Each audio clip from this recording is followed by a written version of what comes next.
Magandang umaga mga kapamilya. Ako po si Brother Arnold. Saluhan niyo po muna ako at tayo magkapet pandasal.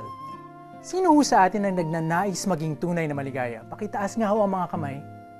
Naku, natitiyak ko po na tayong lahat ay may hangaring lumigaya. Itinaas man natin ang ating mga kamay o hindi. Subalit mga kapamilya, ang natatanging kaligayaang inaasam-asam natin para lamang sa ating sarili ay kailanmay hindi natin matatagpuan. Opo, tama po ang inyong narinig. Hindi po natin kailanman makakamit ang kaligayahan na para lamang sa ating sarili. Ito ay sapagkat kung ang kaligayahang ating naisin ay nababawasan kapag ibinabahagi natin ito sa iba, malamang ang kaligayahang ito ay hungkag at hindi makasasapat sa atin.